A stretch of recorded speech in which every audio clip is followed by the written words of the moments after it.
This is an ABC News special report. Now reporting, David Muir. Good afternoon. We're coming back on the air with new reporting at this hour concerning the death of Pope Francis at 88 years old. The Vatican revealing the Pope died following a cerebral stroke, leading to a coma and irreversible heart failure. He died just hours after celebrating Easter Sunday at St. Peter's Square in Vatican City, the leader of more than 1.3 billion Catholics around the world. The Pope had been recovering, as you know, from double pneumonia, which left him hospitalized for 38 days. He was the first Jesuit Pope and the first Pope from Latin America, a reformer guiding the Catholic Church in a new direction. Leaders around the world are paying tribute. President Trump calling him a good man who loved the world. We've also heard from former Presidents Obama and President Clinton. President Trump has ordered flags lowered to half staff across the U.S. We're also learning at this hour that the Vatican press office has just issued Pope Francis's will. And in that will, something we knew would happen. Unlike Pope John Paul and the popes before him, he will not be buried there at the Vatican. That was his request. Instead, he will be buried in the papal Basilica of St. Mary Major. He said that's where he would like his remains to rest. He also said, and we knew a hint of this involving the coffin, but not to this level of detail, that the tomb must be in the earth, simple, without particular decoration, and with the only inscription reading Franciscus, nothing more. I want to bring in our chief international correspondent, James Longman, who is right there, St. Peter's Square. James, extraordinary images coming in there from you, behind you. Obviously, this is a holiday there in Italy, the day after Easter, almost as poignant as Easter itself. And now we learn not only the cause of death, but his wishes. Yeah, that's right, David. Extraordinary that Pope Francis died at the holiest time of the year for Catholics. And I think people here, they cannot see past that symbolism. It's an extraordinarily important moment for Catholics.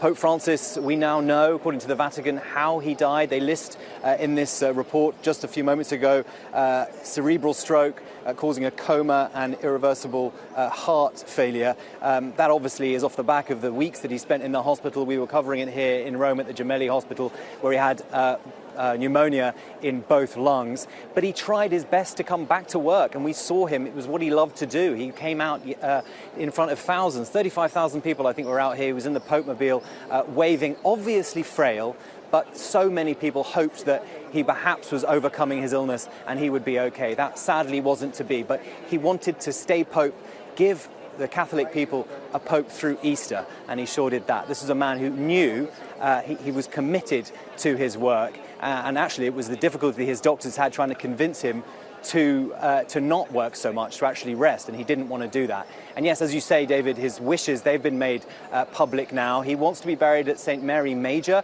which is a church outside of the Vatican. It's very, very important to him. Only 7 other popes have ever been buried there. He made it a tradition to visit every time he was going on a foreign trip, before he went and when he got back. He'd also go there after he came out of the hospital when he was unwell, and also he went there to pray after the pandemic. So Francis was acutely aware of symbolism, and this simple burial, that is what he wants, and that was the man he was. David? And James, if you could, for our viewers here in the States, just describe the scene there in St. Peter's Square behind you tonight. Look, David, it's usually busy. Tonight, I'd say it's very subdued. People are kind of shuffling around. There's a sense that people just want to be here. They want to be here for history. We were speaking to people actually a little earlier here, many of them not Catholic, who just drawn to this place to offer their wishes and their prayers, really, for a man who went beyond Catholicism. He went beyond the Vatican. This is a man who actually was probably largely more popular with non-Catholics than he was even with Catholics. So tonight it's kind of quiet. There was some plain chant earlier on. I don't know if you can hear that behind me. I think we're in for a long night of people just coming here to be still, to feel Pope Francis and to feel his presence, and to give thanks for a man who really was a world leader in the greatest sense. David? You've certainly helped to take us there, James. We see the beautiful nighttime sky has fallen there behind you, about 6 hours ahead of where we are right here in the east, 8:30 there at the Vatican. James, our thanks to, I want to bring in Father James Martin, ABC News contributor. Father Martin, you were excellent on Good Morning America this morning and all day long, helping us sort of guide us through this and through Pope Francis's wishes. At all surprised by what you've seen spelled out in this will, or is this the Pope Francis that you knew? That's the Pope Francis that I knew and the Pope Francis that the world knew. He wanted to keep things simple. That includes his burial and his entombment. And the fact that he would go to this place where he will now be buried, to say a prayer before every trip, to return there after he would come back and say another prayer. And it was the first place he went after he got out of the hospital to pray. And he would often say, when he would meet those of us who were blessed to have met him, to pray for me. This was a powerful place, powerful wish from the Pope, and also not a surprise. Yeah, there's also an icon there of Mary that he liked very much called Salus Populus Romane, the help of the people of Rome. So it wasn't just the church, it was also that image of Mary and his devotion to Mary that drew him there. In the end, as you see the people, and James Longman describing so aptly, the fact that people are there but they're subdued, they want to just be part of this, and that many of the people gathered there in the square aren't necessarily Catholics. That this was a pope who almost transcended religion for many around the world, who were drawn to his compassion for those who are on the periphery, if you will. I think that's absolutely right, and I think people felt comfortable with him, and he also made it an explicit task of his to reach out to people on the margins. On Holy Thursday, washing the feet of Muslim people, speaking to agnostics and atheists directly. So that was part of his ministry. And to have given the gift of his appearance on Easter Sunday, just a few hours before he would pass. Yeah, it's truly amazing. He celebrated Easter with the faithful on Easter Sunday, and now he celebrates Easter with God in heaven on Easter Monday. Father Martin, thank you for being here with us. You'll be here, I'm sure, throughout the funeral coverage and, of course, the conclave that then comes thereafter, the choosing of the next pope. Our coverage will continue on ABC News Live, abcnews.com. The entire team will be here for World News Tonight. And as you remember, we had the historic town hall, the first ever town hall with the Pope, right here on ABC News shortly after Pope Francis became the Pope. And we'll look back at that and how he changed lives here in America with what he said. I'm David Muir in New York. I'll see you later today. Good day. This has been a special report from ABC News. We begin with some breaking news. The Vatican has announced the death of Pope Francis at the age of 88. In a video statement, the Vatican said he passed away at his residence in Casa Santa Marta, next to St. Peter's Basilica. Now, the Pope, recently hospitalized with double pneumonia, appeared in public just yesterday for Easter Sunday at St. Peter's Square. He performed a blessing from the same spot where he was introduced to the world as the 266th Pope in 2013. So let's take a look now at some live footage of St. Peter's Square in Vatican City, where you can see people now beginning to gather following the news of the Pope's death, as the world pays tribute to the man who became the first Latin American leader of the Roman Catholic Church. We can speak now to DW's religious affairs correspondent, Bernd Riegert. Bernd, first of all, tell us who Pope Francis was as a world leader.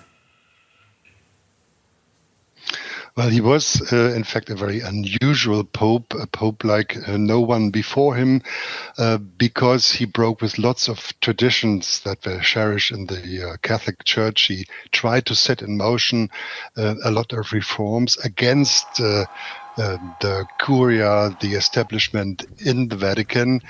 He set things in motions, but in last consequences, not many of these reforms actually were established and took place.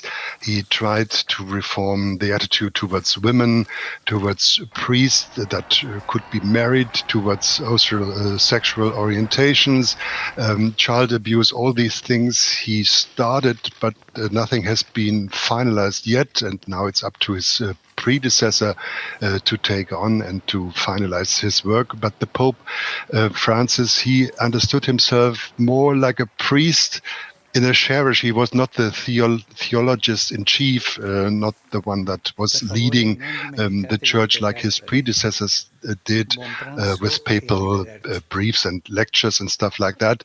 He was a very outgoing person, connecting to people, and that made him very special in the long row of popes we have seen.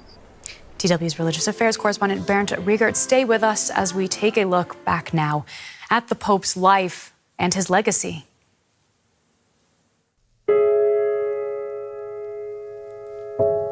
He was like no other pope before him, the first from Latin America, devoted to justice and a controversial reformer. The white smoke that billowed out of the Vatican on March 13th, 2013 signalled the election of Jorge Mario Bergoglio, who was introduced by his new name, Pope Francis. Brothers and sisters, good evening. Modesty would be a hallmark of his pontificate. Long before he became Francis, his message was, "I am one of you."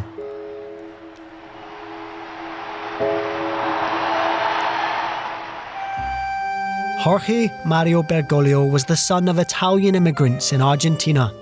He trained as a chemical engineer before studying theology. He then joined the Jesuit order and was ordained a priest in 1969. 30 years later, he was appointed Archbishop of Buenos Aires. He preferred taking the train to work rather than be driven around. He stayed true to form as Pope.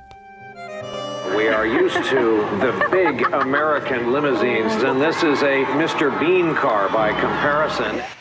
The media latched on to his down-to-earth nature. I've always carried my bag myself. It's normal. The difference between Francis and his predecessor Benedict XVI, who resigned from office, could not have been greater. Francis was comfortable in the spotlight. Benedict was considered a shy theorist. Yet the two got along well.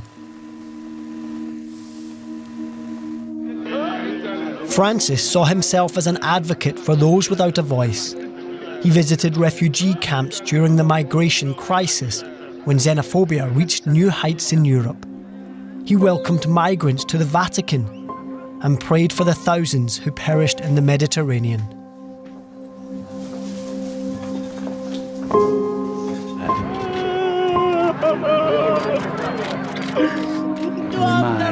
The sea, a cemetery. Francis was a political pope who supported peace negotiations in Colombia and in the Central African Republic. He played a crucial role in forging the way to a diplomatic thaw in relations between Cuba and the US under the Obama administration. And he prayed for peace in the Middle East, at Jerusalem's Western Wall, and at the wall Israel built around the Palestinian territories. Pope Francis didn't shy away from taking on the most powerful politicians in the world, as then US President Donald Trump soon learned. A person who repeatedly only thinks about building walls and not bridges is not a Christian. But Francis's papacy was not without controversy. In his native Latin America, critics staged protests against him. As a young priest, he was accused of failing to speak out against Argentina's brutal military rule of the 1970s. He was also lambasted for mishandling sex abuse scandals that rocked the Catholic Church. Many conservatives were sceptical about the Pope's approach to renew the Church, cleaning up the influential Vatican Bank and appointing new cardinals, especially in developing countries. Traditionalists found this irritating. Then Francis met with a gay couple and conveyed an understanding for their way of life. If someone is gay and he searches for the Lord and has goodwill, who am I to judge? For many in the Vatican, such a comment from a pope was unthinkable. Francis felt the backlash. Reforming Rome is like cleaning the Sphinx of Egypt with a toothbrush. In early 2023, he became the first pope in modern times to preside over the funeral of another pontiff. Struggling to walk, Francis blessed the coffin of his predecessor, Pope Benedict.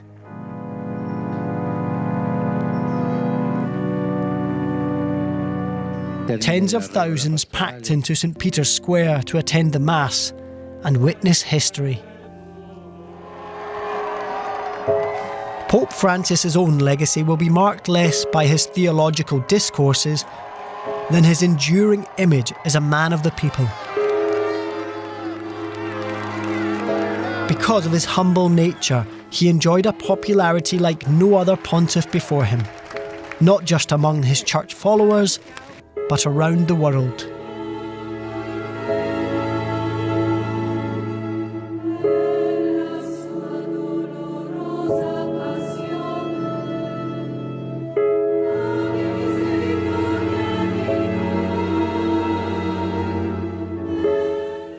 Let's speak again with our religious affairs correspondent, Bernd Riegert. Bernd, the Pope was brought in with a mandate to restore order to a church facing multiple crises. When you look now at his legacy, did he? Well, that's a little bit early to say. We have to look back at the papacy that was longer than many people actually expected when he was elected. People thought he would stay there for 3 to 4 years or something like that, but he was there longer than everybody thought. And as I said, he set in motion many things, but critics say he was not consequential enough. He did not finalize all the things he started. He was very much engaged in taking care of refugees. He was also saying that the Catholic Church committed crimes actually against indigenous people in Canada, for example, when the children were abused there and abducted. He tried to put things in order, but he met a lot of resistance also in the traditional part of the church. And just recently he paved the way to make women deacons in the Catholic Church so that their role will be increased, and we have to see if this really stays under his predecessors. He also was a political pope and advocating for peace all over the world. He was also critical of Donald Trump, the US president, and it's a kind of an irony that he died just one day after he met the vice president of this new administration. And I would like to know what he actually told J.D. Vance there. He was a political pope, and he was not shy to speak his mind and to tell people what he really thinks. In that way, he tried to bring some order to the world. If he actually did that, we have to see. Indeed. Bernd, thank you very much. I think many people will be wondering what happens now following news of the Pope's death. Well, we do know an official 9-day period of mourning will get underway, and following that, the process to elect a new pontiff can officially begin. Now, that role will fall to the College of Cardinals, who will gather in what's known as a papal conclave to elect a new pope. That can be a long, drawn-out process because a cardinal needs 2/3 of the vote to become pope. And only when white smoke is seen from the chimney of the Sistine Chapel does the world know that a new pope has been chosen. Let's get back across to Bernd just for some comment on that. So tell us about this protocol and what exactly we can be expecting in the days and weeks ahead. Well, Francis actually prepared already this next conclave because he appointed many new cardinals that are eligible to elect the predecessor. 132 cardinals, in my count, will now gather in Rome at least 19 days after his death and then try to elect a new pope. Francis put an emphasis on the global south and detached the church a little bit from Western Europe. There's not so many cardinals as there used to be from the Western world. So people expect that now maybe a candidate from Asia might be elected pope, but it's not clear, of course. It's a secret vote, but there are many people that say this might be the next step. But there are also traditionalists that say now it's time to have a European, an Italian cardinal, actually, again, after 3 popes that did not come from Europe, but it's hard to tell actually what will be the outcome of this conclave. Will it be long? Will it be short? Nobody knows. But the sequencing is now 9 days of mourning. Then the Pope will be buried, and there will be a big public mass on St. Peter's Square. And then after 19 days, the conclave has together. It can be shorter than that, but 19 days is the limit. And then we will see who will be the next pontiff of the Catholic Church. 1.3 billion people in this church. Are there any indications of what kind of pope we might see in the future? As you've mentioned, Pope Francis was seen by many as a man of the people, but he also faced fierce criticism, both from conservatives who accused him of trashing cherished traditions, and then also by progressives for different reasons. Will that leave an impact on which pope we see next? Well, as I said, Francis tried to, to bring the pendulum to the reformist party or to the people that are not from the traditional Western world, and we will see if that is actually a recipe that will work. But it can also be that the traditionals get the upper hand again, and somebody will be elected that does not pursue the reforms that Francis started. Mm-hmm. Well, thank you so much. We've been speaking with our religious affairs correspondent, Bernd Riegert. And you've been watching DW's special coverage of the death of Pope Francis. We do have more on our website for you. You can find that at dw.com. I'm Claire Richardson in Berlin. Thank you so much for watching.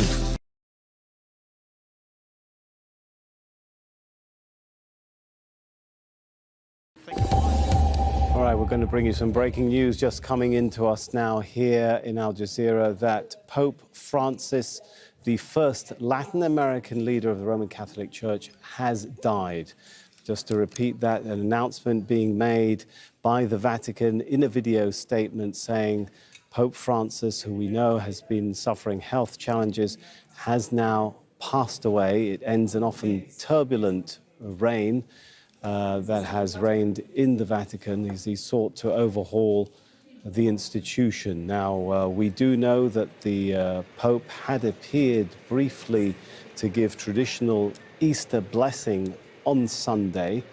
He appeared from the balcony of St. Peter's Basilica in front of crowds there.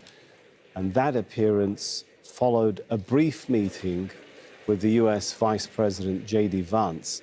And those appearances were his highest profile appearances since he was discharged from hospital. Doctors were telling him he needed to rest, but he did make those brief appearances, raising perhaps hopes that he was on the mend. But now the news coming from the Vatican, the leader of the Roman Catholic Church, Pope Francis, has died at 88 years old. Well, he was born in Argentina, the first Latin American to take the post, as I mentioned. Pope Francis, broadly popular, appealing to both conservatives with his orthodox views on religious doctrine and reformers with his liberal views on social justice. Sonia Gallego takes a look back at his papacy.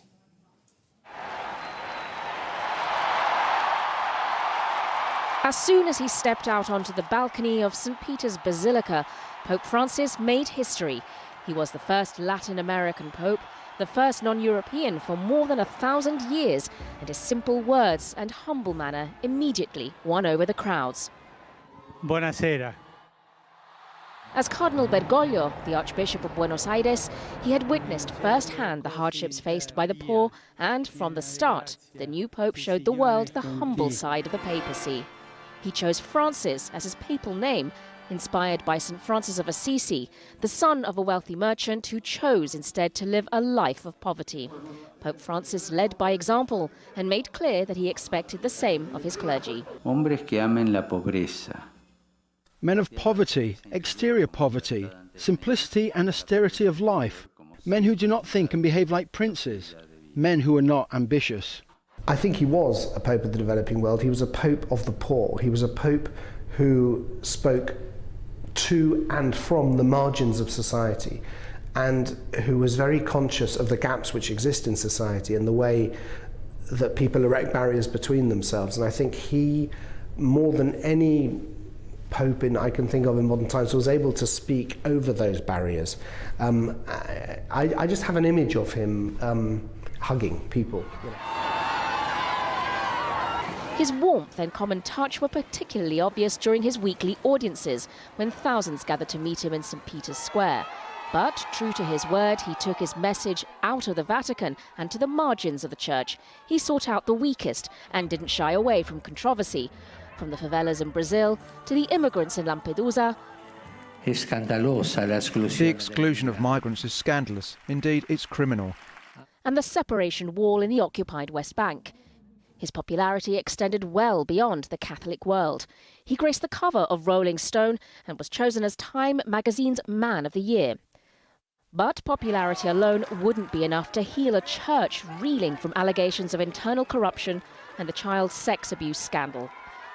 The Vatican has been castigated twice by the United Nations for failing to adequately punish abusive priests. The Pope held private meetings with abuse victims and in the second year of his papacy set up a committee to oversee how parishes dealt with cases of abuse. Members of the committee included a cardinal as well as an abuse victim, but some survivors groups were disappointed, describing it as toothless. Francis' handling of internal corruption within the Vatican was perhaps more decisive. The so-called Vatican Bank had been a hotbed of scandal for years. Under Pope Francis, hundreds of accounts were closed, some were investigated, and strict anti-money laundering regulations were implemented.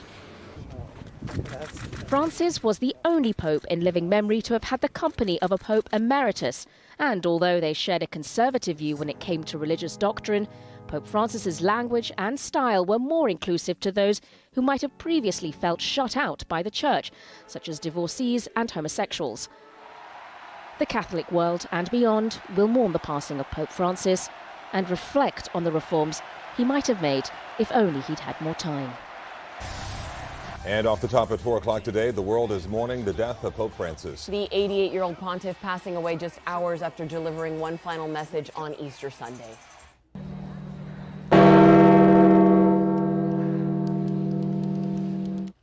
Bells tolling at the Vatican as it begins observing this mourning period for him when the papal throne is empty because of the Pope's passing. Pope Francis was widely considered the people's Pope for his humble lifestyle and concern for the underserved. His loss being felt near and far, thousands gathering at St. Peter's Square this evening for a rosary prayer. And a live look at Vatican City at this hour. It is 10 o'clock there. As you can see, many people are out paying their last respects. And the death of Pope Francis coming as a shock to so many. Just weeks ago, he was released from the hospital. And Local 10's Roy Ramos leading us off our team coverage now from the newsroom. Roy.